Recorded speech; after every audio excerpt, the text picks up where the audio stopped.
everyone. My name is Gwen from My Spiritual Butterfly. Welcome to our lovely workshop, Free Barriers to Love for High Achieving Women. If you're, well, you're obviously here, but please say hi in the chat so I know who's here. It'd be nice to kind of say hello. Just let me know who's watching because we've got like the webinar view, so I can't actually see everybody. Just read it there. Ah, wonderful. So nice to have you guys here. So many women have signed up for this tonight, so I'm really looking forward to it. So yeah, I'll let you carry on. Okay, so welcome, guys. We're going to get started. I'm going to share my screen to begin with. So hopefully you can all see that. If anyone can't, let me know. But Lou can let me know if we're all okay. I think we are. Maybe I might need to see you. So yeah, limit any distractions tonight, guys. Get comfy, as I said. Make sure you've got all your wonderful things around you that make you feel good. Grab a drink and some snacks. I have to put that in there. Chocolate, biscuits, whatever you need to have. I'm wearing red today. It's Valentine's Day tomorrow. Lou, you can't see Lou. She's got a really beautiful red head wrap. And I wish I kind of put it out there that we should wear a bit of red just to show some love for ourselves, which is going to be really good. Okay, so we're going to move into it, guys. Okay, so just before we get started, we're going to get present. This is nice for me just to compose myself, but as well as for you guys to kind of let go of the day. So I'll just ask you for a minute just to close your eyes for me. And we're going to take a nice deep breath in through the nose into our belly. And it's a slow, light, deep breath. And as we breathe out, just noticing your shoulders relaxing. We're going to do that one more time, breathing in for the nose. And then as we breathe out, let the body relax and expand out a little bit. We're just going to set our intention for our session today. We ask that our higher minds connect in a really beautiful way. We give thanks to our guardian angels for being with us tonight, for guiding us. And we ask that we come with an open mind and an open heart. We're able to let go of anything that isn't for us today and receive what is for us. Let that really land for us today. You can add your own intention for this evening.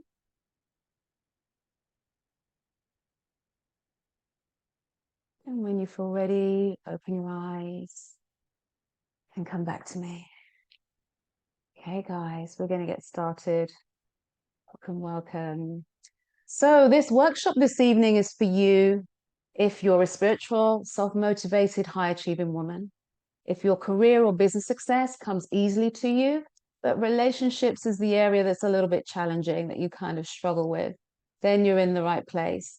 And this workshop will be great for you, whether you are hoping to attract in a relationship or if you're already in a relationship and you just really wish it could be a little bit different within the relationship itself. I think you'll get a lot out of tonight. But yeah, I'm so grateful that you're sharing your time with me. Thank you so much for being here tonight. So I'll just start by telling you a bit about me. Some of you obviously know me already and some don't. So it's nice just to start with that. And it kind of sets the scene really for tonight. So yes, as I said, my name is Gwen Allison. I'm the founder of My Spiritual Butterfly, company that I founded in 2015. And I'm an accredited advanced life coach. I've been life coaching for 16 years. I'm also an intuitive energy healer, a trained REIKI master teacher, quite a few energy modalities that I'm aware of, but highly intuitive. And I'm the creator of the Higher Goddess Ascension Journey, which is a new program that I'll be kind of telling you a bit about as we go through our evening. And then towards the end, telling you a bit more about that. But this is a beautiful program, 6-month program, designed especially for you, really, just for you. So again, just to give you some sort of insight, I'm going to share with you my relationship journey so far. I won't go into it too much or take too long to do this, but it's a nice way for you to understand that, you know, we're all in this together, really. I hear you, I'm with you, I understand you. So my relationship journey basically started well, a long time ago, but I was married for 15 years and got divorced in 2006, I think it was. 2006, I was divorced. That relationship, I kind of ended simply because we were kind of growing apart. I was discovering things like the law of attraction and the secret, and I was tapping into my spiritual side a little bit. Been kind of brought up a Catholic, didn't resonate with a lot of that, and I was always seeking something else, some answers to questions that I had, and the law of attraction kind of gave that to me. But within my marriage, we were kind of two different people. I've always been successful in my career, and I was always sort of earning more, put it that way, which didn't bother me really at all. But it was more we started to drift apart in terms of who we were becoming. I was becoming something different, and my husband at the time was kind of staying the same. So that was the initial kind of journey, but I wasn't, as I said, too spiritual at that time. Um, my relationship with my partner was kind of up and down, which we'll explore a little bit more of later, as that becomes relevant. So I have a 24-year-old daughter, and at the moment I'm in a relationship with somebody that I've been in a relationship with for 2 years. And he is someone I would say I manifested after many, many years of not being in a relationship. My previous relationship to that, I was in for a year and a half. He was a little bit controlling. Again, I'll share some more about that as we go on. But I ended that relationship and then decided I want a bit of a break from relationships. And I think I became a bit avoidant, if I'm honest. But I decided to plunge myself into my goals because I'd forgotten all of that. And that's when I started my business in 2015. And things just kind of changed from there. Started my spiritual journey in earnest at that point when I learned Reiki. And then it was, as I said, kind of a couple of years ago, and I've been doing my healing in all of that time when I was sort of single. And it was a couple of years ago that my daughter said to me that she thought I was literally being avoidant and was avoiding being vulnerable. And I thought, actually, she's probably right.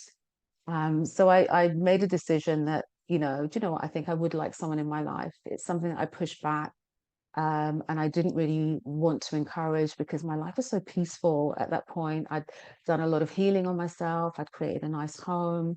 Everything was kind of smooth. And because of my experience of past relationships, I was worried that it was going to be drama again and unsettle everything that I'd created. But I did, as I said, did a lot of healing on myself, did even more healing on myself to get myself ready. And literally, I had one date, and that's the person I'm still with now. And I manifested him in like 3 days. Well, yeah.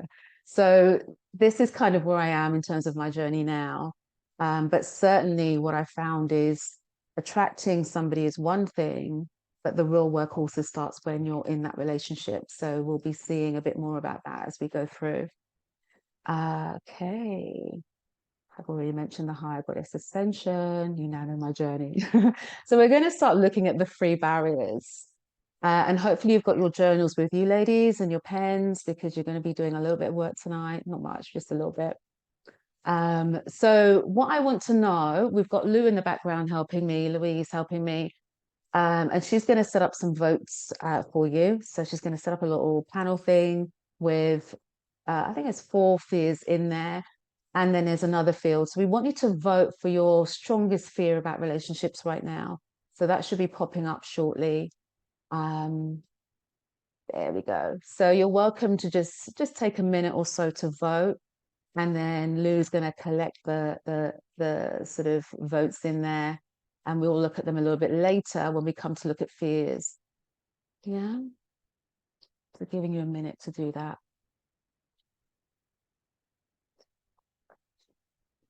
This feature, not use this feature yet.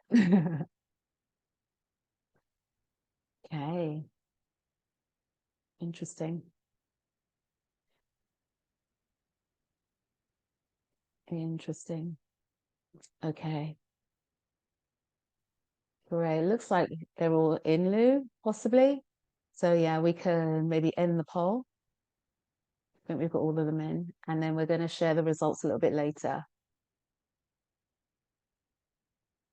Okay. So we'll just minimize that. If you've still got it in view, you're just minimizing it, hopefully. We're coming back to our slides. So the first barrier we're going to look at, we're looking at 3 barriers tonight. The first barrier we're going to look at is the feminine and masculine energy. And this is something that if I'd known this earlier, it would have saved so much problems, so much heartache. And this is this subconscious sort of energy that we're really not aware of, but we all have within us. And when I say feminine and masculine energy, it's not about gender, it's not about sexual orientation. Every human being has both feminine and masculine energy within them. We're all from the divine, we're all from God, the universe, whatever you want to call that. And we have that flowing throughout all of us. It's just that some people may be predominantly, they have more feminine energy than masculine, some more masculine than feminine. But what happens there, that affects not just who we attract, it also affects how we are in a relationship as well. So it's really important to understand what's going on there. Both sides as well have a wounded side and a divine side. So we're going to be looking at that too. But this will really give you a big insight into who you are, why you do what you do, why certain things might happen in relationships, and what you can kind of do about them, really. So yeah, feminine and masculine energy. We're going to have a look now. In your journals or notepads, if you could replicate this for me. So you're going to get 1 page, you're going to divide it into 4. So a line down the middle and a line across the middle. And then in the top left-hand corner, you're writing divine feminine. In the top right-hand corner, you're writing wounded feminine. Sorry, divine masculine, I should say. The bottom is wounded feminine. And then the bottom right is wounded masculine. So just as you see it here on the screen, I've got lots of things covering up everything, so I can't quite see every single thing. But just take a minute to do that before we kind of carry on.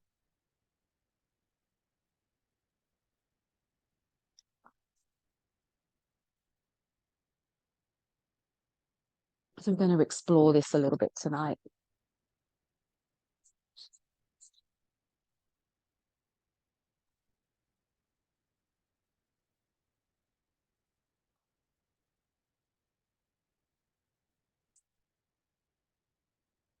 Okay, so I think we're all done. If you're all done, you can maybe respond in the chat or use one of the reactions. So we know, I think you're all done anyway. Okay, fabulous. So we're going to move through. So we're going to look at the divine feminine, first of all, and the character traits or characteristics of divine feminine. And remember, this can be owned or exist within a man and a woman. It's not anything or whatever you identify with. It's not specific to women. So this is really interesting. And so what I want you to do is look at this, so much a list, but splashes of words on your screen, and then just write down what you feel you identify with most, as in, this is me, I am like this. So if you're not calm, don't write down calm. If you're not safe being vulnerable, don't write that down. So you're just writing down the ones that you know you hold, within yourself, that this is who I am. I feel very secure no matter what situation I'm in. So you're just writing down the ones that kind of relate to you, really. Again, just giving you a minute to kind of do that. Yeah, but it's just noting as well as I'm talking, as you're writing, that this is the feminine energy. The feminine energy is receiving. It's open to receive, which means it's a little bit surrendering. We understand in terms of the feminine, there are boundaries there. It's a loving, affectionate kind of energy, very calming, empathetic, also very spiritual.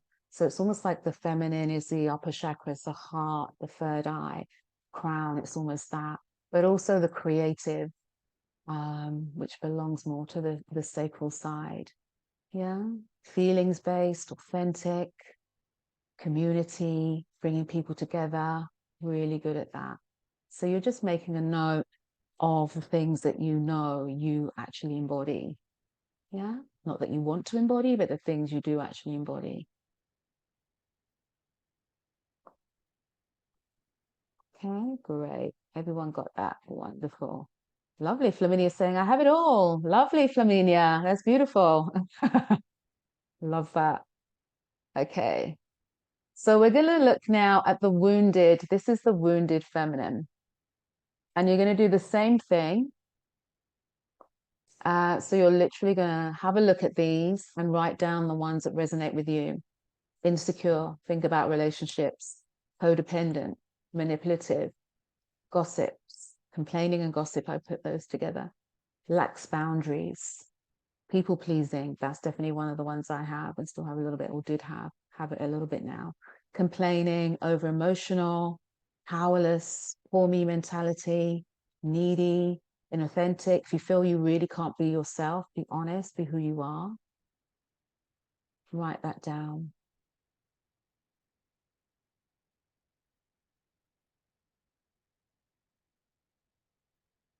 And keeping an eye on the chat. It's great, I can see the chat now. I couldn't see it before, guys. Thanks, Louise, if you've sorted that for me. Great. So we're good with that, guys? Thumbs up if you're all good for me to carry on. Yeah, we're good. Wonderful. Just clearing my screen.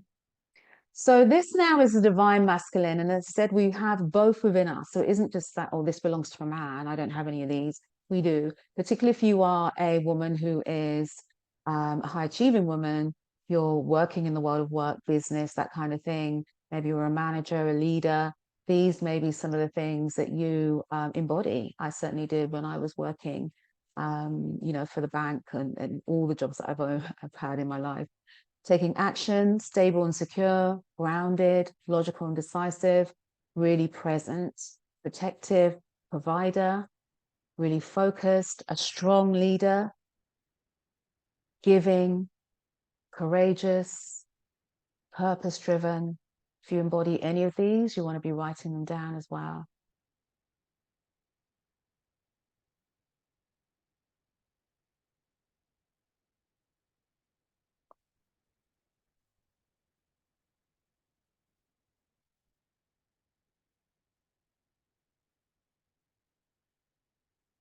Yeah, I'm assuming we're okay. Great, we're going to move forwards. The wounded masculine, destructive, controlling, intimidating, overly competitive, manipulative. And remember, this is a man and a woman. This is in all of us. We can have both feminine and masculine energies within us. Avoidant, selfish, emotionally unavailable.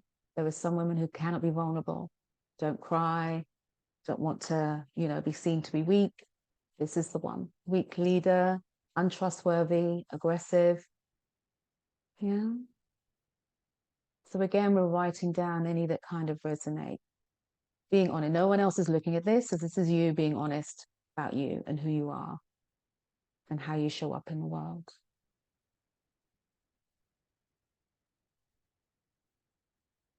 We've got that, yeah? I think we're going to move on from there. Okay. So having a look at that, so you've got your 4 quadrants. I want you to put in the chat which you feel you lean more towards. And you can just do masculine, feminine. You don't necessarily have to break it down into wounded and divine, but it would just be interesting to know in the chat. Flavinia's asking, is it normal to have feminine and masculine? Absolutely. You wouldn't just have one. Every human being has both energies within them. One might be more dominant than the other. That's usually what happens. Okay, more feminine, some of you are saying, some saying a mix, which is fine, some pretty equal.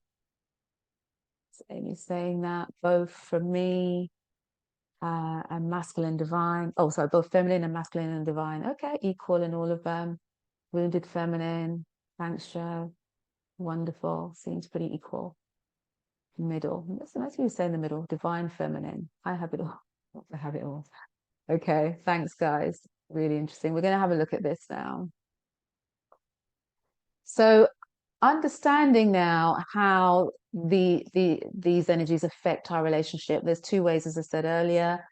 If there's an imbalance, it will affect us in terms of what we attract and how we actually are in a relationship, so how we relate. So we're going to look at what we attract. I'm going to stop sharing and just talk to you a little bit, so it's just not death by PowerPoint. Yeah. So for me, in terms of my story, I said to you that I was in the world of work for 20 odd years. After my divorce, I was a single mom, so I was playing both mother and father. So a lot of emphasis on the masculine energy there for me. In the world of work, I was in IT, very masculine energy. I was a leader, a manager of a team, I think one woman in my team. So very masculine energy. It wasn't necessarily wounded masculine, but it was masculine all the same. So I would say I was more heavily on the masculine side of the energies compared to the feminine. Always kind of even in terms of what I wore, a lot of dark colors and things like that. So as a result, my previous relationship, I attracted, or previous relationships, I should say, and I've always kind of been like that, career focused. I've attracted men who are maybe more in their feminine, and it meant that I became the masculine and I was the doer. So I was arranging things, organizing things, planning things, doing everything. And the guy, whoever I was with, didn't have to do very much. That was probably what it was like more in my marriage. So I was definitely more in my masculine than I was in my I guess my divine feminine. I would say I was in my wounded masculine, my wounded feminine.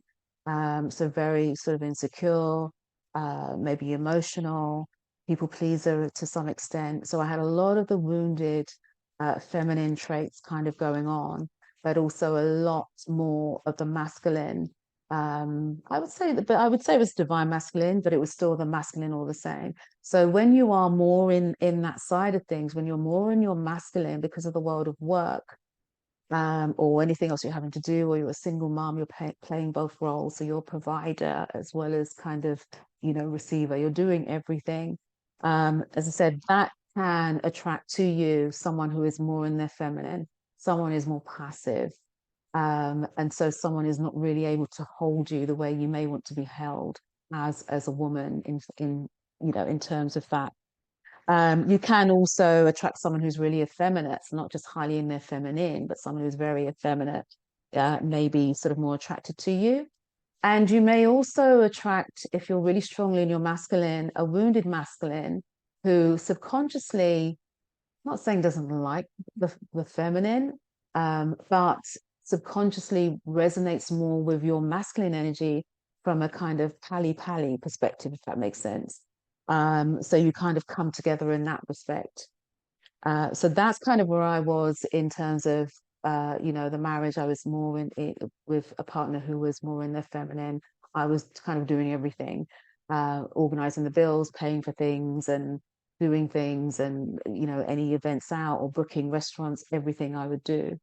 In terms of my previous relationship, I attracted someone who is a lot more in their masculine, and that initially felt wonderful because at last it felt like I was with someone who could hold me. They would do everything. I didn't have to do anything. They would book things, they would organize things, they would get things done. And I felt I could sit more in what I thought was my feminine, and I could just sit there and just rest and surrender and let all these things happen. But because I hadn't healed my wounded feminine, I hadn't realized that what I'd attracted, I know now, was a wounded masculine. So, yes, he was up for doing all these things because that's the controlling aspect that he had. But the controlling aspect went beyond just controlling where we went at night or a day. It went into, my whole life and everything else. It was way too much. But he was attracted to my wounded feminine.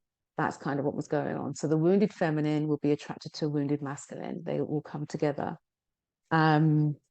So that was kind of going on there because I was exhibiting a lot of sort of the masculine energy. And so I, rather than kind of finding my feminine energy, leaning into that and nurturing that and healing the wounded feminine, I just thought, oh, great, someone is doing everything for me. This feels amazing. And just sat in that. And then I basically ended it because it got a little bit too intrusive and too controlling for me. So that's kind of how that worked for me. The other thing that can happen is if you, as I said, if you're more in your wounded feminine, again, you will attract a wounded masculine man. So somebody, like I said, who is manipulative, controlling, it goes a bit too far. Somebody who basically is validating who you think you are. So if you are a wounded feminine, you're very much lacking love, lack of self-love, lack of self-worth.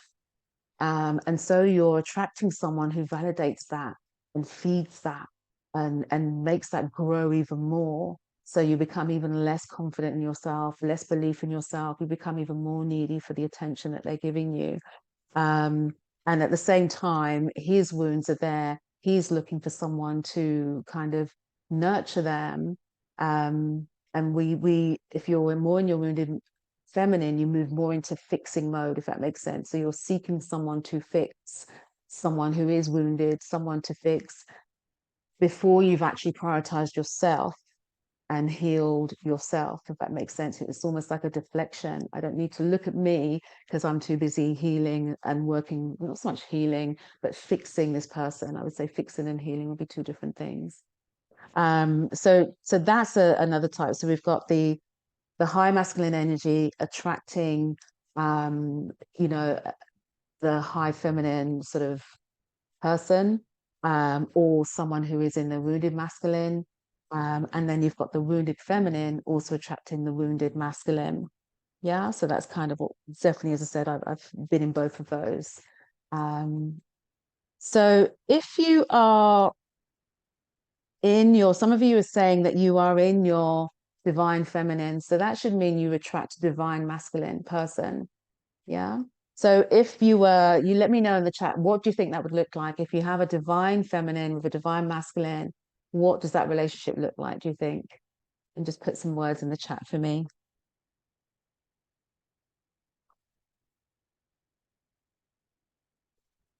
Balanced, yeah.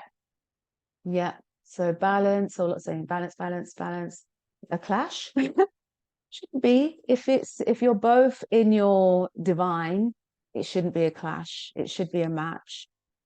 Bliss, yeah, balance, growth, equal, harmony, supportive, yeah, that's the key one. Shared and safe, vulnerability, absolutely, absolutely. Cole, yeah. So that should be a place where you can both find some peace. So you, as the divine feminine, you will feel held by the divine masculine. The divine masculine will seek to support you, will seek to encourage you, to hold you. And in terms of, it becomes a safe space for you to be emotionally vulnerable with each other, without that kind of judgment kind of going on. Not saying it's bliss, there's never any sort of arguments or disagreements, but you should both be able to do that in an intelligent way, and deal with any conflicts in an intelligent way. But yeah, that's definitely how it should be. It should be a matching, harmonious, fulfilling relationship where you each have things that you do. You're not codependent. You both have interests and things that you're into, and then you come together when you need to come together. You're not living separate lives, but you're not in each other's pockets where it's a needy, toxic kind of relationship. Yeah, there's space in that relationship as well, which is important. So yeah, these are the things I think that will make a sort of a fulfilling relationship that we're all kind of looking for. But just to say, I'm going to go back to the slide. Let me share again. So I'm going to go back to the wounded feminine. So the wounded feminine, any of these things that we still hold on to, a lot of these things aren't here by accident. They have come about because of past hurts, whether it's childhood trauma or situations that were really dramatic. But they've tainted us, not tainted us, an awful word to use, but they have tainted our experience, I should say, of relationships, put it that way, as opposed to us. And so we are acting perhaps from a wounded inner child place, and these things are being acted out in our relationships. So it is important sometimes when we're looking at this to understand that this part of ourselves needs compassion, needs to be seen. We need to be really honest about how we're being in a relationship. And not many people are in a relationship and they are not anxious and they're fine and they're just like, some of us are, very few of us are, I would say, but most of us, when we're in a relationship, there are some anxieties, there are some challenges, there are some things that get triggered, there are some behaviors that aren't really conducive to having a fulfilling, balanced, harmonious, equal relationship. So this is why we have to be really, really honest about the wounded parts of ourselves and start to notice that as we go about our day and our time, that understand that this has come from something. There's a root cause to all of this. So all of these aspects can kind of need healing. Yeah. And the same with the masculine. It's all unhealed pain and suffering that's created someone who is then needing to manipulate or control someone else. So it's kind of interesting to understand that, good to understand that. So the feminine and masculine can also dictate how we relate to each other when we're in the relationship, particularly if you are a high achieving woman.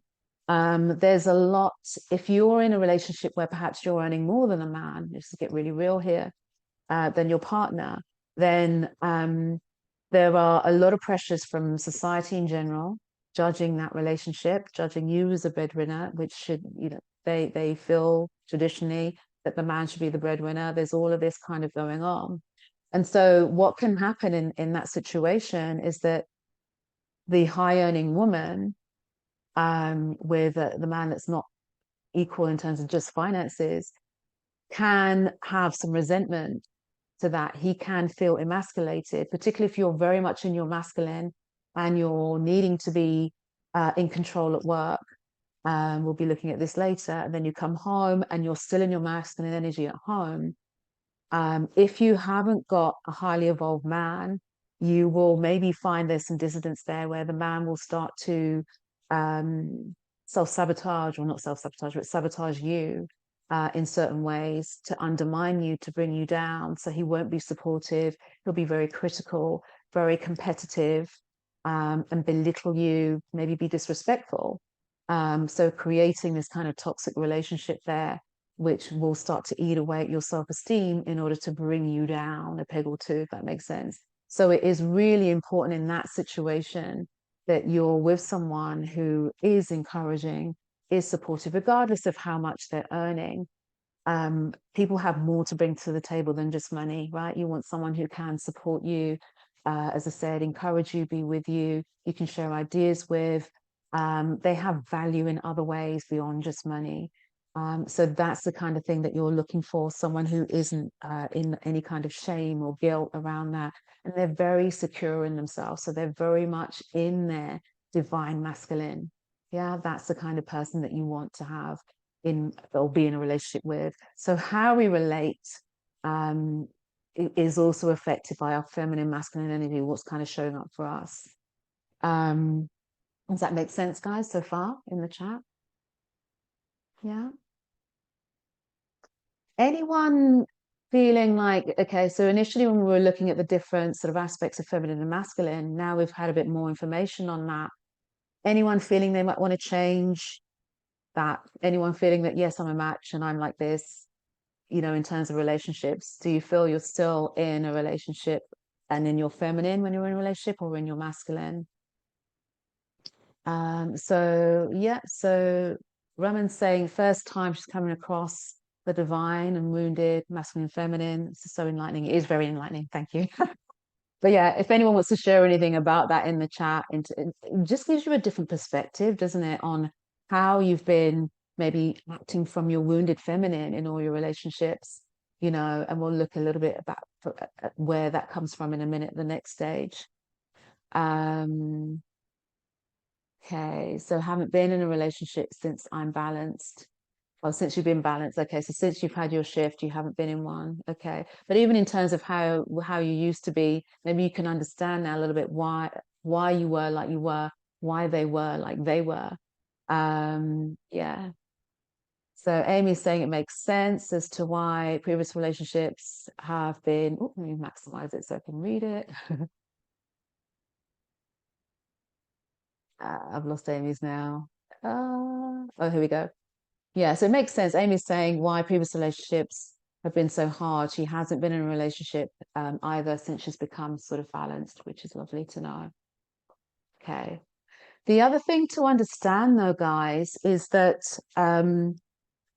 even when you've done the work, and I've said this to some of my clients, when you and this is what happened to me. So I was kind of on my own for a bit of time, as I said, after the last controlling relationship, and I loved it, and I did my healing, and I thought it was so peaceful. Um, but what I realized is that that training, that healing continues within the relationship, and it has to continue within the relationship. You can't say, okay, I'm great at relationships, I'm balanced now, until you actually get in a relationship, and you will find that little things might come up again, and it's how you deal with that. So the analogy I always use is like having a fear of flying, and you do a lot of work on the ground to kind of get over that fear. You do hypnosis, you do all these different therapies, visualizations or whatever. But and then you think, yeah, I no longer have a fear of flying. Then you never get on the plane, so you never really know. You're never able to actually put the things you've learned into action. When the turbulence hits, what do you do? So relationships are the same. We do a lot of work outside the relationship on ourselves, and we think, yeah, I'm ready now. And then we call in that relationship, and then all these little things that we thought we'd overcome will come up because, as I said, the healing continues in the relationship. Most of the growth will occur in the relationship. So yeah, it's interesting. So Rak is saying, although my wounded feminine is very active. Raman is saying, weirdly, I find myself peacocking my divine masculine. I like that phrase. Oh, yeah. So it's good to just acknowledge that and just revisit that a little bit. Now you've got some more information. So Alison is saying, definitely attracted the wounded masculine men in the past, and now realize it was my own pain. It was attracting, controlling relationships. Like attracts like, you're both attracted to each other. And it's just, as you said, it's just realizing that we can now start to sort of shift that for ourselves. Yeah, just keeping an eye on time. Wonderful, guys. But yeah, thanks for sharing that in the chat. So how we relate, the masculine and feminine can come into play, whether you are in a relationship and you're ruling the roost, you're dictating everything, doing everything, sorting everything out, and your partner isn't doing very much on the couch, very passive. That's because he's in his feminine. And so, it's giving them a chance to kind of be in their masculine. And I had to learn this a lot in my current relationship. So if you're into love languages or whatever, my partner's love language is to be of service. So he likes to do things for me, and I'm used to doing for myself. I've been on my own for a while. And so I realized I had to let him do for me, because that also put me in my feminine. So when he'd say to me, oh, do you want me to make you a bit of breakfast? Oh, no, that's fine. I can do it. Don't worry. I was like that, kind of wanting to people please as well and not be a burden and all of that. And I realized I was emasculating him and also reducing my feminine. And so looking for things like that when you are in a relationship where you can take a step, pause and say, okay, am I just trying to do everything out of my masculine energy? And even though you could easily do what your partner's asking, if you want, what he wants to do for you, you can easily do yourself. But giving him the opportunity to do those things means he can move more into his masculine if that's what you want. Not everyone wants to be with someone who's more masculine. I do. I particularly like the divine masculine man. I do. But some women don't like that. But I like the divine masculine with the elements of the feminine, the divine feminine, which is a man who might meditate, be connected to their emotions a little bit more. So it's just thinking about what you actually want. Yeah, that makes sense. But yeah, look out when you do get into a relationship. If you are in a relationship, look out for moments when you can allow the man to, or your partner to help you, to fix something, to be of purpose, to be of service, to be your hero. Men need that. They have what's called the hero gene. They kind of need that a little bit. And if we don't give them that opportunity, we erode away that masculine energy. And then what can happen is they find that somewhere else, someone else makes them feel more masculine, awful to say, and that can end up in extramarital affairs or whatever it might be, or affairs of any kind. So yeah, we need to kind of be aware of that. Yeah. Great, Donna. So Donna's saying that I like that. Let me do that for you. Yeah. So you say you like doing that, or you like your partner to do that for you, but you don't let him. So it is important to let him if he's saying that for you to you. We don't want to move into our people pleasing and our masculine, either the wounded or the masculine side. So yeah, so it's important to harmonize that, the feminine and masculine, um, and bring more of the feminine in. Oh yeah, so Donna's saying he says that to you. Wonderful, yeah. So yeah, just as long as you're letting him do it, it's great. They, men kind of want to be of service. They want to provide. They want to give, and we can just, yeah, not in a weak way surrender and give, but receive. We let them give, so we can just receive, which is lovely, and stay in our feminine. So yeah, in terms of activating, I guess, your feminine, if you find that you're too much in your masculine, it is looking for moments like that. It is looking at what you've written down on your list, in terms of where you feel you are and how you can move more into the divine feminine side of things and nurture that. The masculine side is probably needed in the world of work. It gives us that drive, it gives us the logic, it gives us the decisiveness, and we need that at work. But you need to decide if you also need that in your relationship. Yeah. So looking at things like that. And yeah, so yeah, Joe is saying the same. I think I flip-flop depending on the man. Yeah. So, okay, so that might be a bit of people pleasing there as well. So it's finding your energy and finding your feminine. But yeah, so there are different things we can do if we want to build up the feminine. You can rediscover your creativity. That was one of the feminine aspects. So doing things in whether it's art or making something or something which is more on the right side of the brain, more creative, designing, playing, having fun, all of those things will develop the feminine. Um, Also dance. You can see our ladies dancing here. Anything that involves moving the hips as well, moving the sacral, which is the energy center below the navel, which is said to be the center of our feminine power. This is where we have our womb. If you're not sure where it is, it's where you have your womb. So even movement like that can start to free up your feminine, connect you more with your body, the fluidity and flow. We get very rigid when we're in the world of work and walking to work and walking here, and we get really stiff in our bodies. So that's another way to do that. But having said that, if you are holding some of the wounded feminine that we looked at earlier, you may need to look deeper. You may need to look at some sort of deeper healing, whether it's, getting help. And this is definitely the work we do in the Higher Goddess Ascension program. We work to activate the feminine, heal the feminine, and allow the feminine to really kind of blossom and shine in a really powerful way. That is you really stepping into your goddess power, connecting to the spiritual side of you, the movement side of you, the loving side of you. It's in your heart that's kind of been quashed down because of what we're having to do in the world of work and the way we are, the family dynamics and things like that. Yeah. Okay. We've got Christine saying, men find my independence difficult. I don't share, I just do. Yeah. Yeah. So again, that's probably you moving more into your masculine side, Christine, because you've kind of had to. So, like I said before, allow the feminine to come through. It's important to activate the feminine, but a lot of that can come from childhood wounds, previous relationships, wounds from previous relationships. Well, we've had to build it to protect ourselves. We've come into this doing for ourselves, getting on with it because we've had to, because we haven't had someone else to do for us. So a lot of it can come from, real hurt, real wounds of the past that we do need to kind of heal in order that we can have this beautiful balance and harmony of feminine and masculine within us and attract someone who's not in their wounded masculine, but someone who's in their divine masculine as well. That's really important. All right, guys, let me move on. I can talk forever. Time just flies, right? So we're going to look at relationship expectations now, ladies. So in your journals again, you're going to just, whoops, here we go. One page, you're going to divide the page in two. And you're going to let me know, or not let me know, because we're not sharing this. This is just for you, really. You're just going to write down any childhood divine relationship role models that you can remember.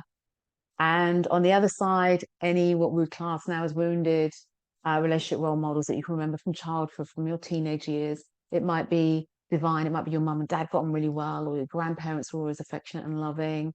It might be, you know, relatives, friends. It might be something you saw that was like, oh yeah, that's what I want. And then the wounded, what you saw on that side. Again, it could be parents. It could be, you know, siblings or anyone you saw in a relationship, and what you saw in your real life. This is your real life. Yeah. So you're just going to take a minute to do that.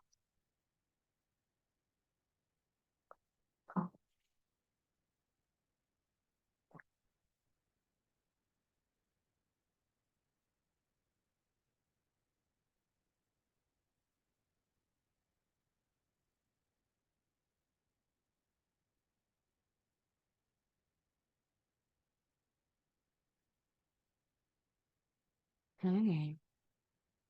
And so I'm going to stop sharing now. You've written that down. Um, so for me growing up, and this might resonate with some of you. Oh, someone said they didn't quite get that. Danny, did that make sense to you? Did that make sense to anyone else? So you'll just let me share the slide again. So any examples of what a good relationship should be, you're going to put on the left in terms of your real life growing up that you can pinpoint and name. So yeah, my mum and dad were just so loving. Or it could be auntie and uncle, or I had, and you're just writing this down for you. And then any relationships that stood out for you in your childhood as being really awful relationships, maybe really violent, really whatever. So, I mean, you could look at just your mum and dad if you want to, but if there were any that stood out for you in terms of your reality, that's what you're writing down. Does that make sense? Does that make sense, Danny? Great, thank you. Saying she's got it. Lovely. Okay. So while you do that, so my mum and dad, my dad was very, very in his wounded masculine, and my mum was very, very, very in her wounded feminine. I can see that now. So my dad was very controlling. He was very mentally abusive, particularly to my mum. And my mom was very in her feminine sort of victim mentality, poor me, complaining. She was a bit of a gossip as well, my mom. But very loving, you know, from that side of things. She had a really, really big heart, very compassionate, drew people together. But she was also more, I would say, predominantly in her wounded feminine because of all of that. But me seeing that growing up, and I don't remember any relationships in my reality that I would say, oh, this is a divine relationship now. You know, this was a healthy relationship. Most of the relationships I remember, I either didn't see anything, very kind of neutral, you know, or they were more on the wounded side, a lot of arguments and whatever. And I do remember I just had a lot of resentment for my dad, and seeing how he treated my mom, that implanted in me a, a belief or a commitment or a command or a determination to never let a man treat me like that in my whole life, ever. You know, to never ever let anyone take advantage of me in that way. Yeah. And so that already put me in my wounded feminine, very protective, very, I'm not taking any crap, almost going into battle when I was in a relationship. You know, if you said this or why are you saying that, you know, standing up for myself, but in a really kind of aggressive way, I guess you could say. But that they were the things. And also, you know, I saw a lot of men cheating growing up. And so that was something I was on high alert for in my relationships, high alert, which basically put that in my energy. Yeah. So yeah, a lot of people are saying the same thing. Danny's saying that her mom finished with her dad after lots of cheating, and then was with a man who used to beat her, and she had to witness that. So that's definitely sort of imprinted something in you. Thanks, Danny, for sharing that. Raman is saying that she's Indian, and 99% of relationships around me growing up were arranged marriages. dealing with intergenerational trauma, yeah, and all the things that come with migration, arranged relationships, everything. Yeah, yeah. Lovely. And there we've got, yeah, Dani saying she saw no solid kind of relationships, can only remember seeing wounded relationships. That's coming from Sue. So yeah, a lot of us growing up didn't really have any role models as a blueprint for us. We had all the bad, wounded, crazy relationships as blueprints. And we didn't actually have any blueprint for what it's like to be in a proper relationship. And in fact, where did we then get our idea of what a relationship should be like? I'm going to share a slide. And you can, if you think you know, let me know in the chat. I'm going backwards. So we had this idealized view of relationships, and we got that from Disney, Disney movies, Mills and Boons, rom-coms, all of this. We had this, what became an extremely sort of unrealistic view of what a relationship should look like. We got that from, you know, the media and everything else, because we didn't really see any examples of it. Okay, if that resonates with everybody. So we got okay, so the girl is changing the guy. There's a bad guy, and she changes him and wins him over, or she's not interested and he wins her over with all these different acts. You know, the knight in shining armor thing, you know, coming to sweep you off in his on his white horse and take you away and provide for you and all of that. And so we had this really distorted view of what a relationship looks like or should look like, a good relationship should look like. Yeah, so unrealistic relationship goals, that's exactly it, Rebecca. Yeah, but that's what we grew up with. And even to the point where, you know, as a teenager, we were wanting to get the good looking guy so that everyone can see that we could get the good looking guy, despite how he may have treated us. And that was more of a challenge. And then how many of you have ever said to your life, oh no, said in your life, oh no, I don't like him. He's really boring. He's too nice for me. He's too nice. Yeah. So we were going for this challenging guy, this guy that needed taming, fixing, perhaps to be the trophy for us. You can see where all of these things are coming from. Yeah. Particularly in our teenage years. And then some of us are still choosing our mates from that teenage self. We want the good looking guy, a little bit difficult, bit of anxiety in the relationship. Because the anxiety, we are exhibiting the same physiological response as anxiousness, very, very close together. So that sort of anxiety and excitement, and if I said that earlier, are very similar emotions is kind of what I meant there. Yeah. So the same response is coming out of us bodily. But as I said, it's making us choose people based on that sort of fact, the teenage years, because we didn't really have good role models to follow, to understand what it takes to actually keep and maintain and grow a relationship. So we just got it from Disney. You know, we got it from Mills and Boon, we got it from Bridget Jones's Diary or whatever it is. I love rom-coms, by the way, but that's the kind of thing where it's all a little bit distorted and unrealistic. Yeah. Yeah, so Danny's saying she's always gone for bad boys until she met her husband. Oh, lovely. Yeah, we've got Flaminia saying, oh my God, that was me till a few months ago. Yeah, Rebecca already said unrealistic views. And then, yeah, Danny's saying didn't want a man like her dad. Perhaps the movies. Tracy's saying, yeah, that's definitely where we got it from, Tracy.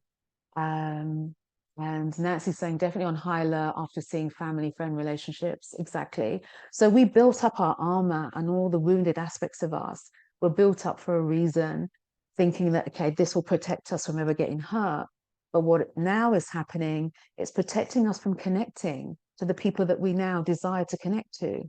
You know, as we get older, we want more peace in our lives. We don't want all that drama anymore. Yeah. So we need to know how to kind of do that. So Rack is saying just met two people. Oh, lovely. One is square and struggling to see how they fit me as I'm wounded. and drawn to emotionally unavailable or messy guys. Okay, yeah. So maybe if you're in the dating game, you might want some time to heal that and before we move into the relationship, because you will get more when you go in the relationship. But hopefully, you would choose someone who can support you through any insecurities and any healing that needs doing. You can do then. But yeah, does that make sense, guys? So we have this unrealistic view of our relationships. So I'm going to share screen again. It's really fascinating for me. So it's just lovely to be able to share it with you. Okay. So we're going to have a look at fears now, guys. Um, ba, ba, ba, ba. I think we did the poll. And so we can get the results up. I don't know if I minimized it. I don't know where the results went. There we go. Lovely. Thanks, Louise. So what do we have? So in the lead, we have fear of rejection and failure, losing control. Looks like it's at the bottom with power dynamics. And then losing or independence is quite strong as well for you. And then other. So if you selected other, just drop in the chat what you would have put down there if it were there, just what you meant by other. Thank you so much for that, Lou. That's good. Yeah, so just drop in the chat the others so we can have a little look at that and just see what comes up for everybody, because there may be some similarities as well. So I'm going to go through, we're going to look at these aspects here. So losing control, losing independence, power dynamics. We've kind of talked about it a little bit already. Fear of rejection, fear of failure, just to see what we can start to apply in order to placate some of those. Yeah.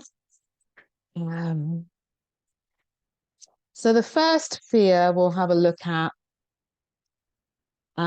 is the fear of losing control.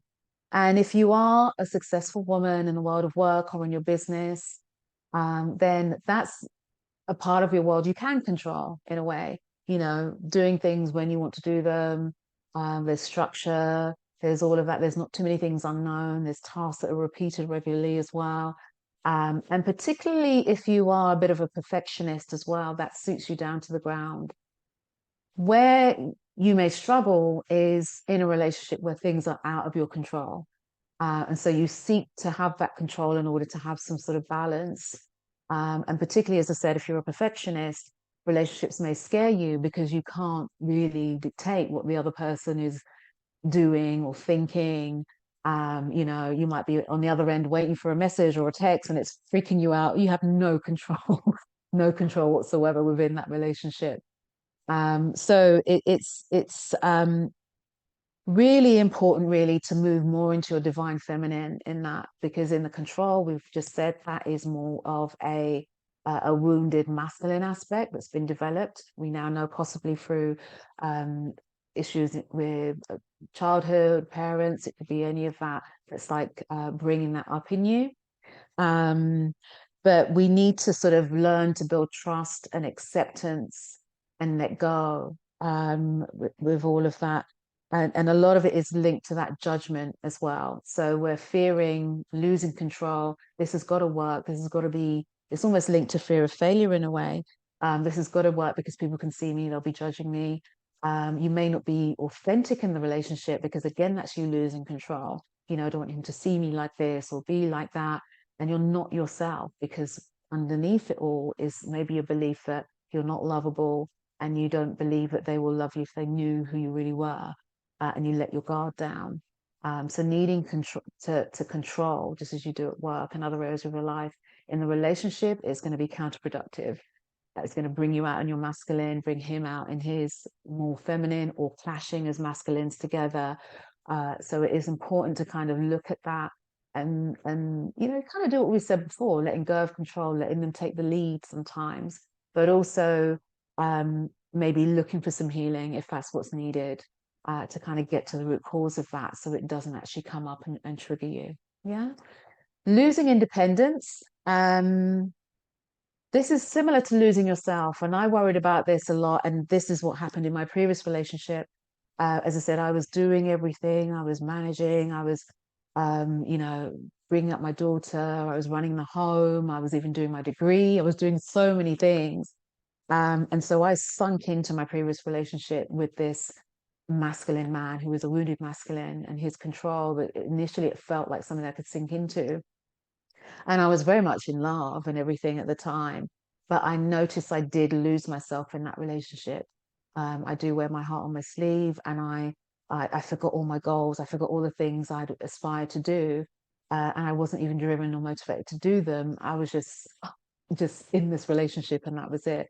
So one of the ways to prevent that from happening is to ensure that you develop your goals and develop your interests and creativity.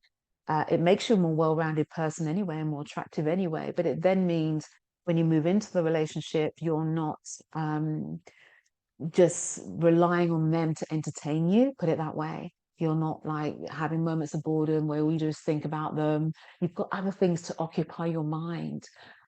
So that was a big thing for me. And as soon as I left that relationship, I just had that epiphany. I need to think about what I wanted to do with my life. You know, do I just want to be working in IT? No, I'd had the life coaching on the side. I knew I wanted to do more. And that's when I officially started my business, plowed myself into that. And you know, really passionate about that. And so now in this relationship, we both have businesses, so we both have that independence, but then also come together. So that's one of the ways to kind of counteract that, the losing your independence, losing yourself. The power dynamic side, I've kind of touched on a little bit with the feminine, masculine energy. So society does kind of have this traditional role of male and female in a relationship. And so, as I said before, if you are in a relationship with a man who is not a divine masculine, then he can be really threatened by a more successful woman, and then act that out in terms of, as I said, sabotaging you, destructive behavior, whether it's affairs, addictions, even kind of abuse even. So if you're worried about power dynamics, it's important to choose a mate who is more solid, more sound, more grounded, more in his divine masculine. And then you talk about that. You talk about the roles you'll both take on in that relationship, and that might move and change. But you're both starting, I should say, from some set boundaries, some set kind of roles, and which can change and move. But it's important to kind of put that into your vision for your relationship and into what you're calling in. Okay, and then fear of rejection, fear of failure are very sort of similar things. Um, and a lot of it really is, what are you making it mean about you? So if you're rejected from a relationship, or if a relationship fails, what are you making it mean about you? And a lot of us attach that to our self-worth. So I was rejected. I'm not good enough. I'm not lovable. I'm not worthy. I failed. I can't do this. So usually it's what you're making it mean about you, as opposed to losing the person. So having to really look at that closely and then deal with that, you know, whatever might be coming up from that. A lot of this can be coming from childhood again, with being abandoned as a child, whether it's, you know, one parent leaving the home, or not much love shown, even if both are there, not much affection there. So then there's a lot of needing this other person to love you. And so this really comes back to self-love, and growing that aspect of you, so it's solid, because everything that you want is within you. And that allows you to hold your center when you're in a relationship, and nourish yourself. You're not relying on that person to be your source. That's one of the things we do. We allow that person to become the light that we look at, instead of allowing God, our source, to be our light. We're looking for that in someone else, which isn't really fair to them, really.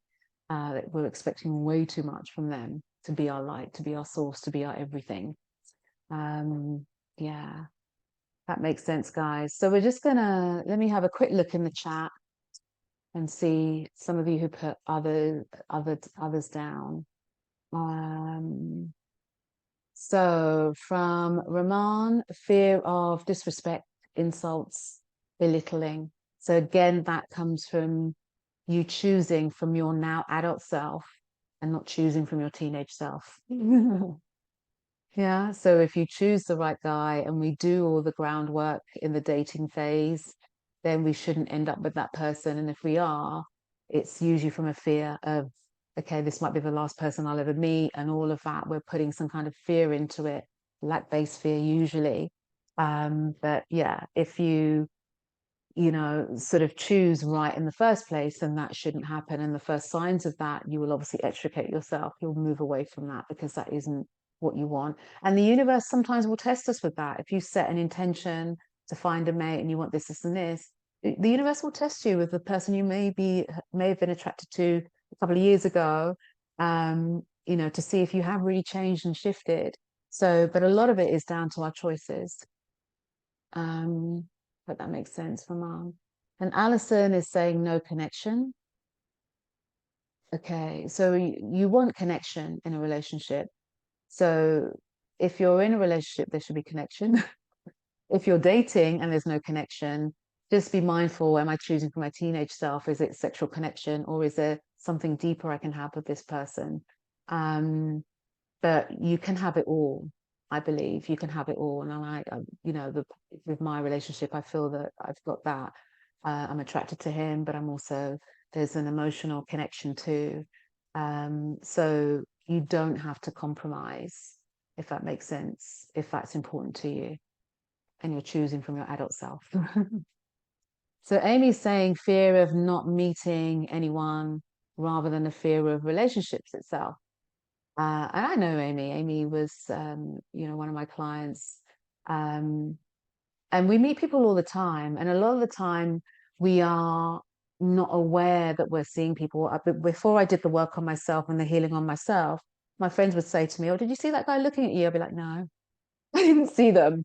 And then once I did the healing, particularly the heart liberation work that I do, that's when I started noticing them more. So sometimes these people are there, they're everywhere.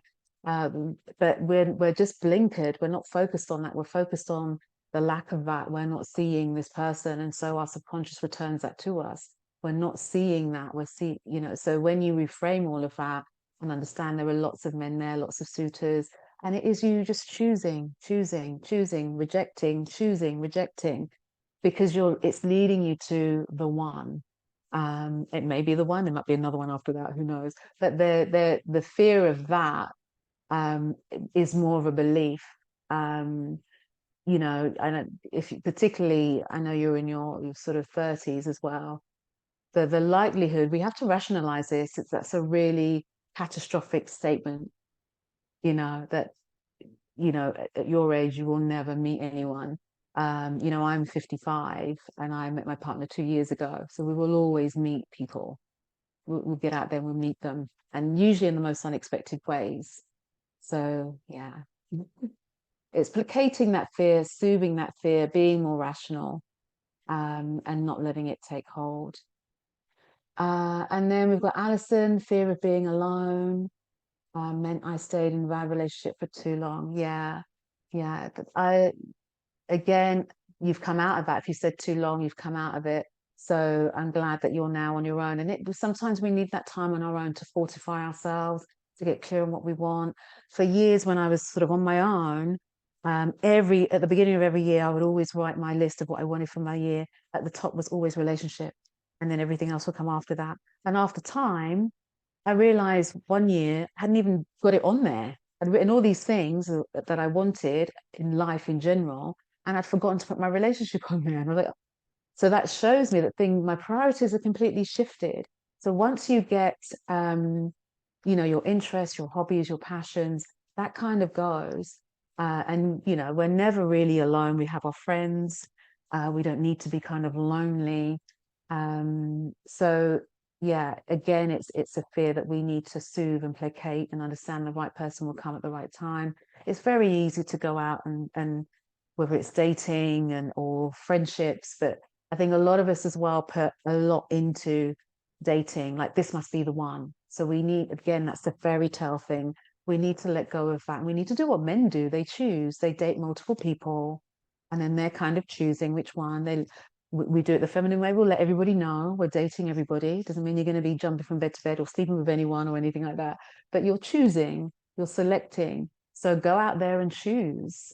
You know, you don't have to be alone, but it's a decision that you make. And if you are, you need to ask yourself, and I had to ask myself this, am I actually being avoidant here?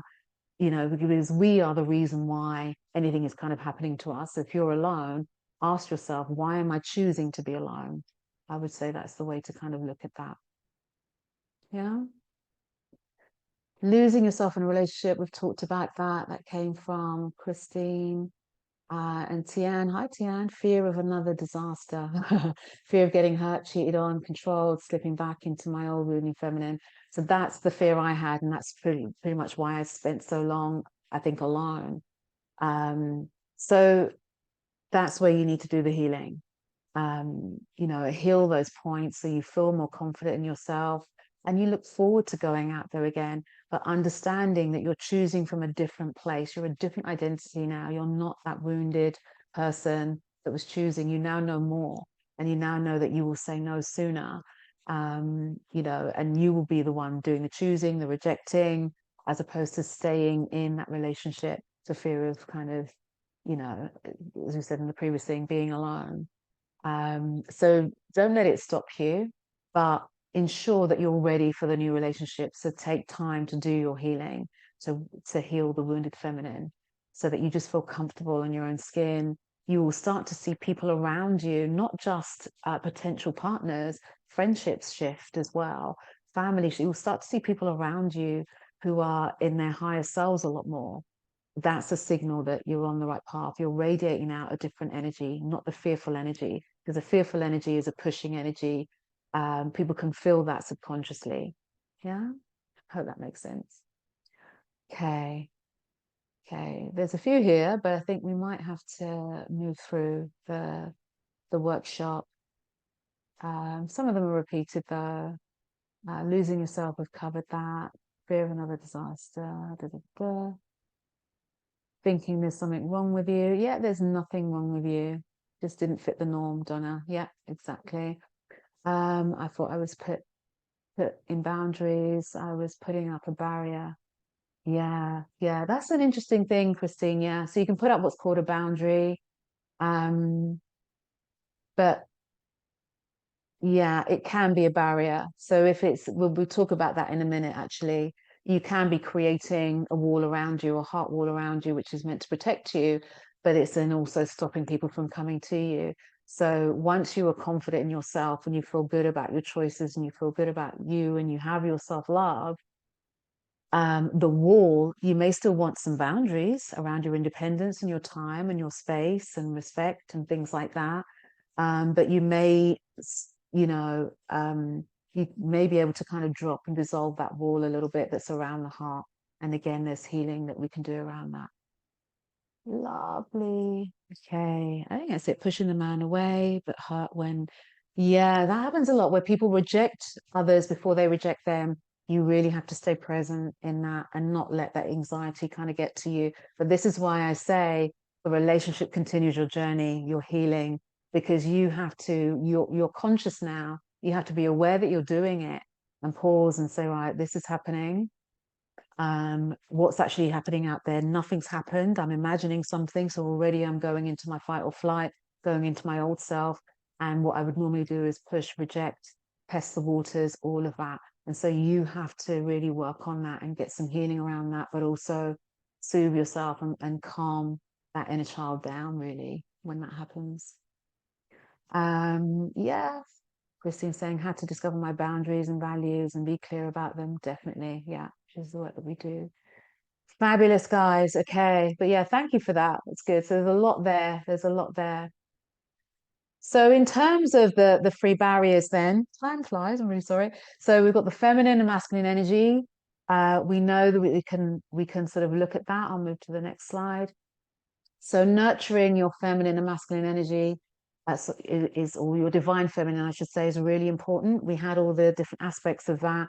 So just making sure you're more in that and noticing when you're wounded, and then soothe that wounded feminine a little bit, and just see what you can do to heal that. reassessing your relationship expectations. We've called out Disney now. Yeah, and responsible for a lot of relationship breakups and problems. And oh God. So yeah, now we know we have a different expectation of that person too. We're not expecting them to be our knight in shining armor. We're not expecting them to be perfect. When we're in a relationship, they're also coming with some of their wounds. You've got some of your wounds. And so it's being in a relationship where you can work together on those things. Yeah.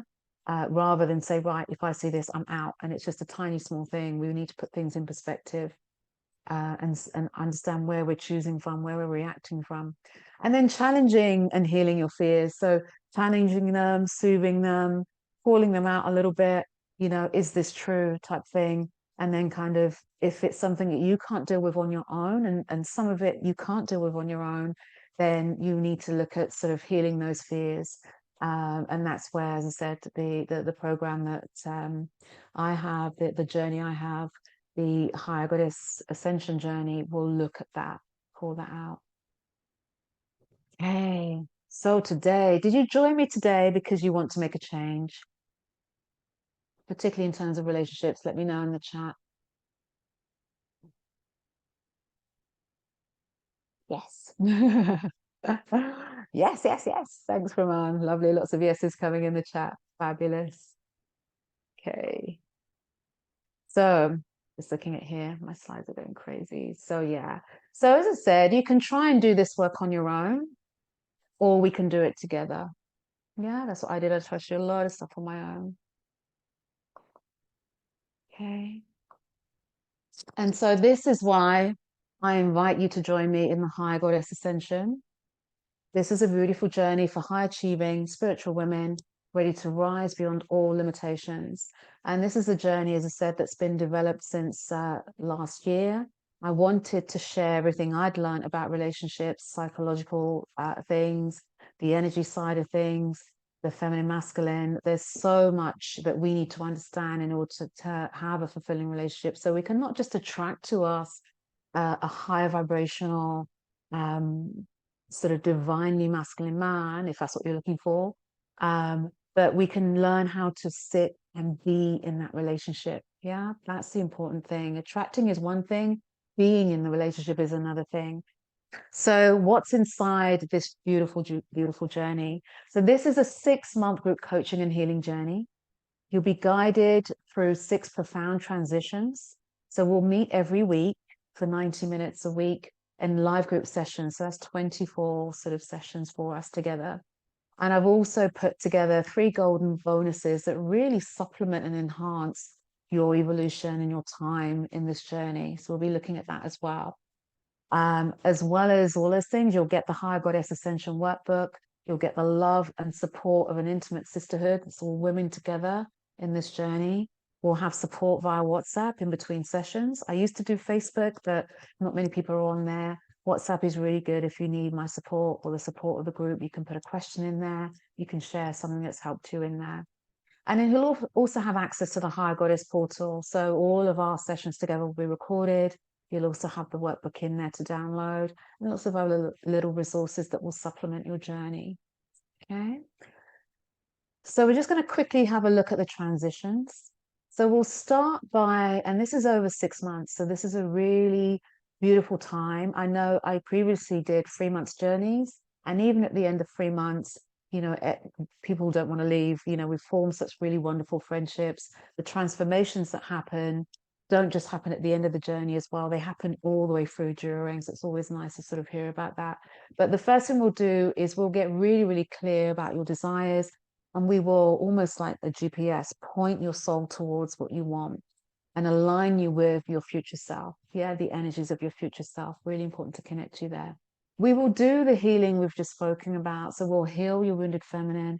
We'll reclaim your sovereignty so you can really stand powerfully in that light of the divine feminine. Yeah, and live the life that you want to be living as a lit up version of yourself, the authentic version of yourself, the loving version of yourself, as well as honoring the divine masculine in your workplace, if that's what you need to do. There's no problem with that at all. But we just don't want to allow the feminine to keep dipping and dipping and dipping. So we want to powerfully activate your divine feminine as you learn how to call in and rest in a mutually honoring relationship.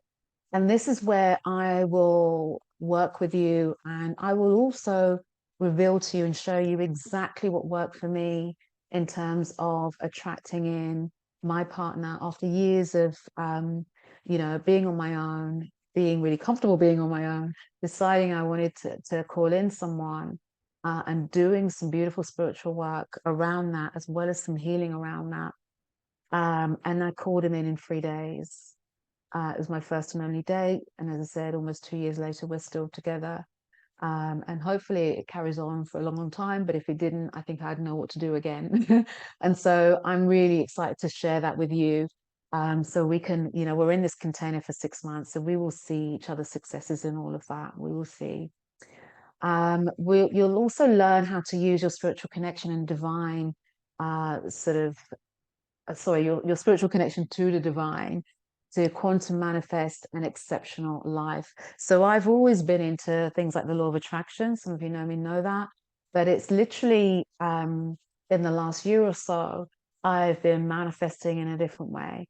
I literally call it that quantum manifesting.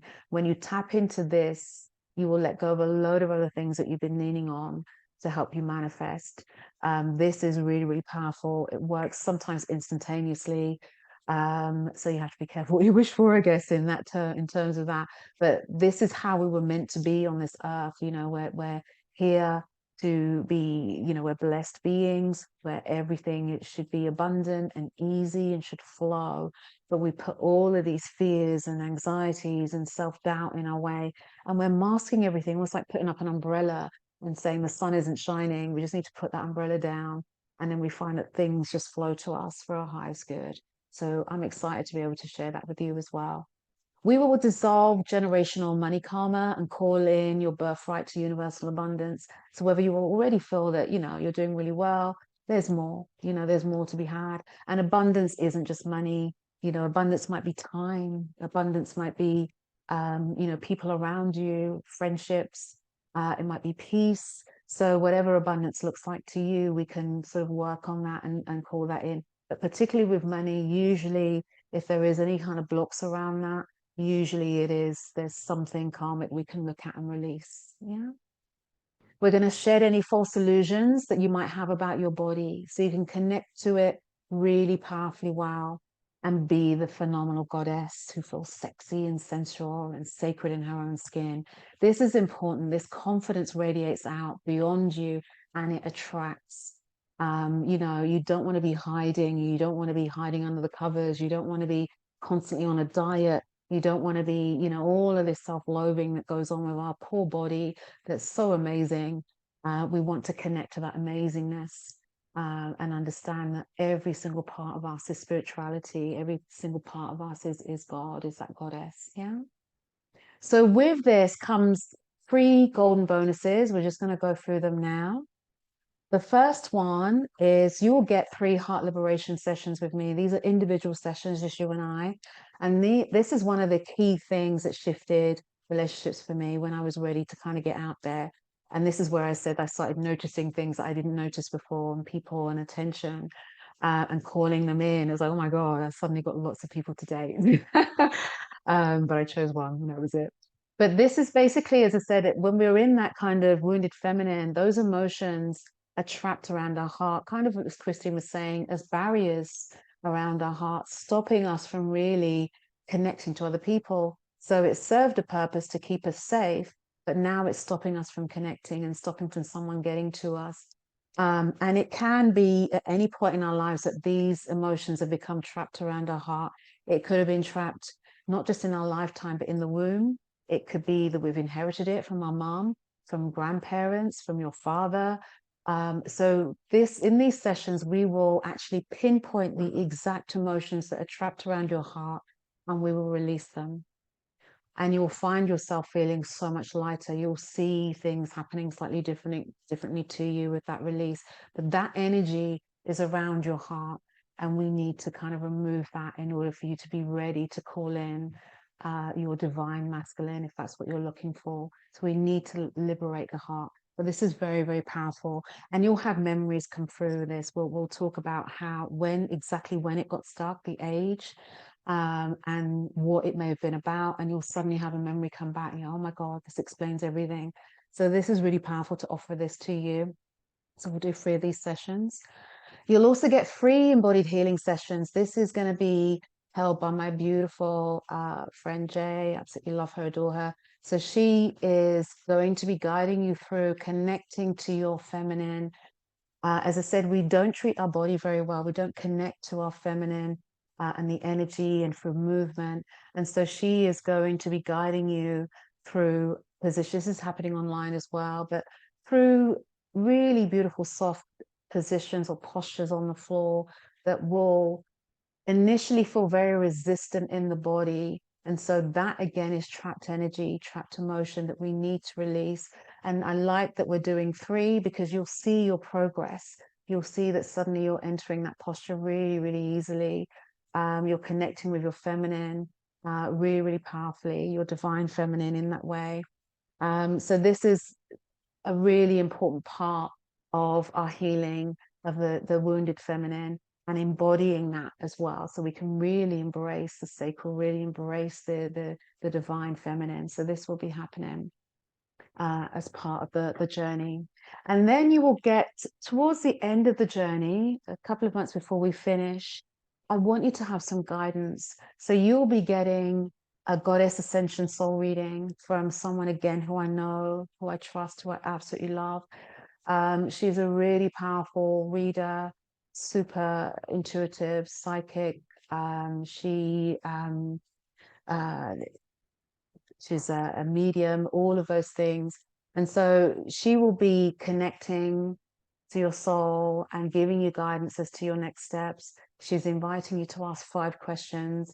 And in your reading with her, you will have answers to those 5 questions. And she will do a little bit of past lives as well, which might give you a bit of an understanding of why what's manifested has manifested.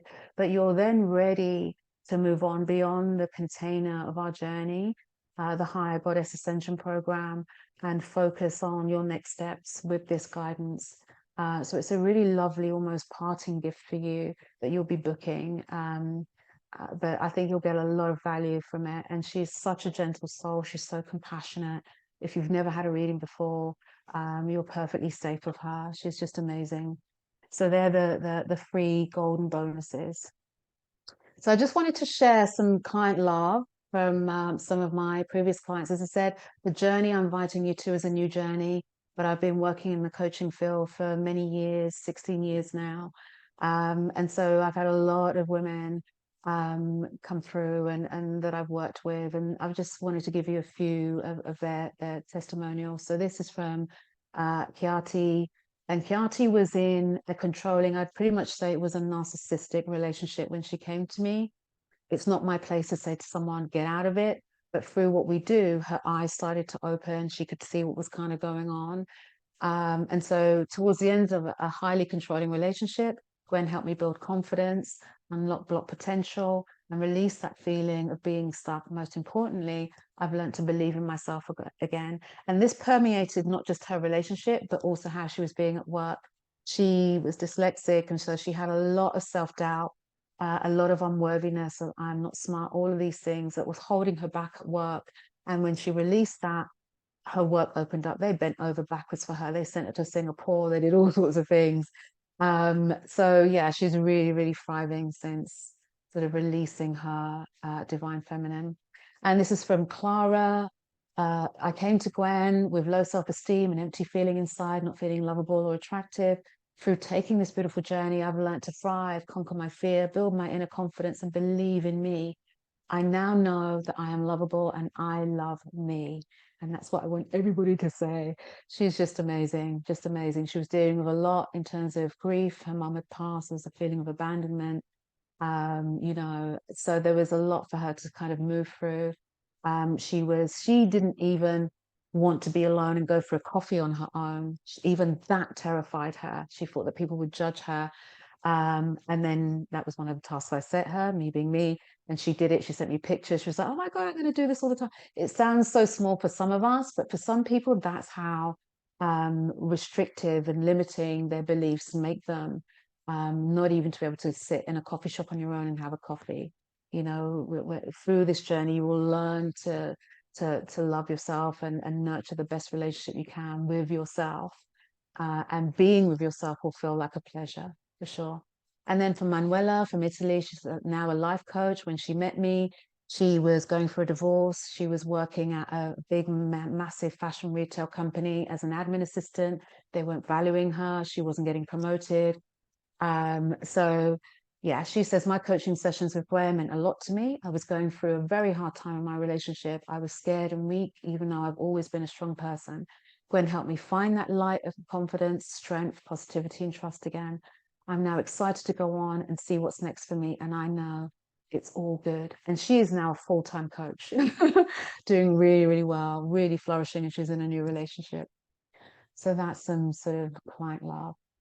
So, guys, imagine feeling open to love, feeling free, self assured, abundant, body confident, and deeply peaceful.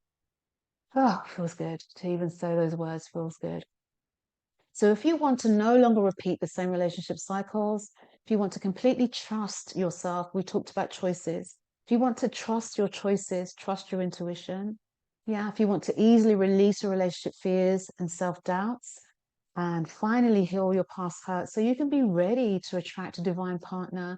And if you want to understand the conscious codes of an enduring relationship, so you're starting to get now that it isn't just about attracting, it's about how you're being in a relationship. And as women, we can take the lead on that. So it's important to sort of know how to cope when these little things come up for you, triggers come up for you, challenges come up for you, because they will, because that's a normal relationship. A normal relationship can have some ups and downs. It's not just all bliss and happily ever after. That's usually where the journey begins. So it's important to have those tools, yeah, to kind of help you. So you can figure this out on your own, or, you know, if you feel that you're ready for a sacred, divine, feminine transformation, then I invite you to get on a call with me and let's start your ascension together. Yeah. If you have any questions, guys, about what I've just talked about the higher goddess ascension or anything at all, please put them in the chat. We've got a bit of time to answer your questions. I think Louise is setting up the Q&A. So you can actually go to the Q&A button now on your Zoom bar and you can put it in there. And if you see something that you also resonate with, you can upvote it. You can vote that. So we know that's the most popular sort of question. So Rebecca is saying, here's a book you could recommend on the divine and wounded feminine energies. I haven't read about this, if I'm honest. I imagine you can Google and get quite a lot back.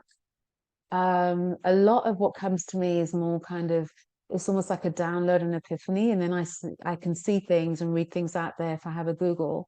But I don't have a book to recommend, unfortunately, but I'm sure there must be. I wouldn't really do Men Are From Venus and Women From Mars, not that one though. I'm sure there's other books out there that are pretty good.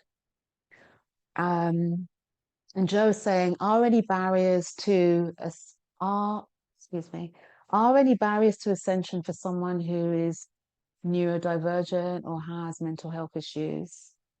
Not everyone can ascend. So it's really up to you. There is work to do in the Goddess Ascension program. It isn't a question of come along, we meet and that's it. So it's more about you finding the time, the space to do the work you need to do in between sessions to put what we're sort of learning, following, what we're now becoming into practice in the real world. It's about whether you're able to show up every week to the sessions, and you know there may be times when you can't. It will be recorded so you can then get it afterwards, but you know I don't think that should stop you as long as you can do those things and you're able to attend and listen and take notes and participate in conversation and in healing. The embodiment stuff is on Zoom and is really easy but very powerful. So I don't think there's any restrictions to that, if I'm honest. So Rak is saying, should we be seeking to match with an unwounded man? Can a wounded man succeed in life, in a lifelong relationship? Yeah, it depends how wounded. So we will all still have. So I'm not saying, okay, I've done my healing. My healing's not over. My healing still carries on. I don't think we will be ever be purely divine feminine. So we have both within us, but we might just be, there may still be one or two wounded feminine aspects of us. But if we are in the masculine, we want to be in the divine masculine, if that makes sense. You could be in a relationship with a wounded masculine if you want, but it depends how that works.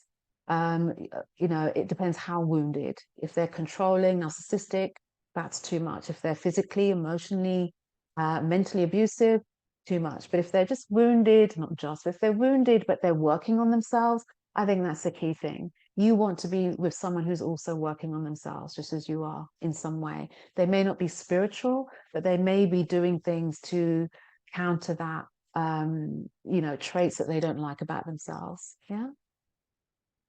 And then Jessica's saying tips for maintaining healthy communication and keeping the spark alive when you're both busy. I think it's just talking exactly that. You have to find space to talk to each other, and set some parameters around that, and maybe say, can we commit to having a date night once a week or once a fortnight or once a month where we talk, it's just you and I, no distractions, no TV, and we talk. So it's finding time, it's finding time, it's finding time. Yeah. Any more questions, guys? But yeah, so I'm hoping you got a lot out of that tonight, in terms of your relationships.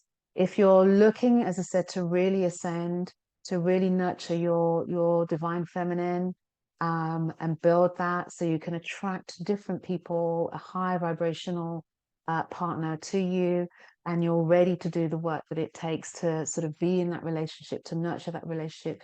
And I tell you, every time you work on that together, you deepen the connection between you. And it is emotional connection that we're seeking here, as opposed to anything else. And even men, I think, are looking for emotional connection. They think they're not, but they kind of are. We're all looking for the same thing in the end.